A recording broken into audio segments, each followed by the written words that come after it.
Call ही नहीं किया जनक? नहीं, सिर्फ यही नहीं सुना, और भी बहुत कुछ सुना है मैंने। तो दोस्तों फाइनली पूरा बोस खानदान पहुंच गया है हॉस्पिटल, और जहां पर अनिरुद्ध अपने मरे हुए बच्चे को देखने से मना कर देता है। लेकिन जनक इतने सारे लोगों को देख करके वो हिम्मत जुटाती है और नर्स के खिलाफ आवाज उठाती है ये तो सोचने वाली बात है। एकदम चुप। साबित क्या करना चाहती है सबके सामने? और उनसे बोलती है कि सच सच बता दो कि आखिर हुआ क्या है। बच्चे को बदला है, बच्चे को बेचा है, बच्चे को किसी और को दिया है, आखिर हुआ क्या है। सच सच बताओ, बच्चा वाकई इस दुनिया में नहीं रहा है या फिर? और सारे घर वाले शॉक्ड हैं। वहीं दूसरी तरफ जिमली जो है वो अपनी माँ के घर पहुंच गई है। माँ ने उसे माफ कर दिया है। माँ के गले रख के रोई और माँ ने कहा, और अगर तुझे शादी ही करनी थी तो मुझे बता देती। तूने शादी कर ली, मुझे एक फोन भी नहीं लगाया। लेकिन काजोल ने उसकी आप बीती माँ को बताई। एक ऐसे आदमी से शादी की इसने जो अपनी बीवी को बेच रहा था। तो जिमली का सच जब माँ ने जाना कि किस तरीके से वो आदमी झूठी बातों में वादों में फंसा करके जिमली को बेचने चला था, दिल्ली अगर पहुंच जाती तो उसके बाद झिमली का नामो निशान न होता। और ये सुन सुन करके माँ सदमे में आ रही थी, शॉक्ड हो रही थी और सोच रही थी कि मेरी बेटी सही सलामत आ गई। अभी कोई भी 50 लाख की बात नहीं कर रहा है, क्योंकि 50 लाख से कहीं ज़्यादा कीमत उनकी बेटी की है, वो अनमोल है, और इसीलिए सभी बात भूल चुके हैं। वहीं दूसरी तरफ झनक इन्वेस्टिगेशन में लग गई है।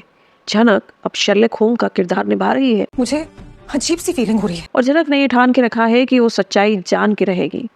कुछ तो गड़बड़ है, नर्सिस और उस आदमी की कुछ तो मिली भगत है, बच्चों की अदला बदली हुई है, उसे ऐसा लगता है। साथ ही साथ उस आदमी ने ये कहा था कि बच्चे का जुगाड़ करो। ये सारे शब्द जनक के दिलो दिमाग पर घूम रहे हैं और उसे मजबूर कर दिया उस औरत के कमरे में जाने के लिए, जहाँ पर उस आदमी की वाइफ, उसका बच्चा लेटा हुआ था।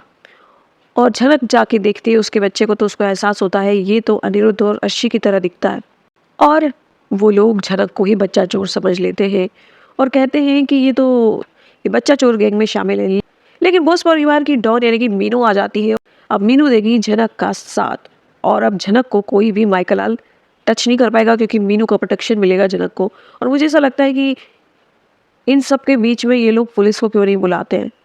इतना बड़ा क्रिटिकल केस हो गया है और अगर जनक को शक हो रहा है तो पहला कॉल तो पुलिस के पास जाना चाहिए था, इन्वेस्टिगेशन होनी चाहिए थी।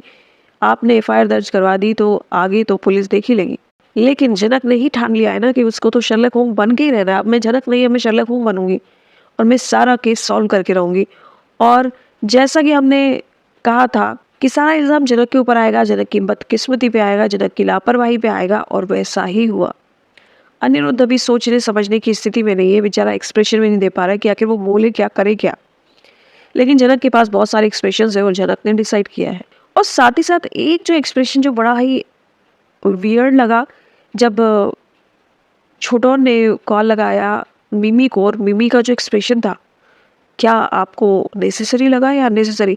बहुत सारे इम्पॉर्टेंट इंसिडेंट में उनकी बहनें दिखाई तक नहीं दी है, मिमी का भी किरदार दिखा दिया गया, मिमी के आंसू दिखाए गए, इसको एक्सप्रेशन दे दिया। ये तो आज का इसका बेस्ट दिन हो गया। गाइस, आपको क्या लगता है, क्या झनक केस सॉल्व कर पाएगी? विक्टिम भी वही है, गुनाहगार भी वही है, तो मुझे ऐसा लगता है कि झनक केस सॉल्व तो कर ही लेगी। शर्लक होम्स नहीं तो ब्योमकेश बख्शी ही बन जाएगी, लेकिन केस तो सॉल्व कर ही लेगी। आपको क्या लगता है guys? Please comment below. Channel अभी तक सब्सक्राइब नहीं किया हो तो प्लीज सब्सक्राइब कर लेना। Thank you for watching.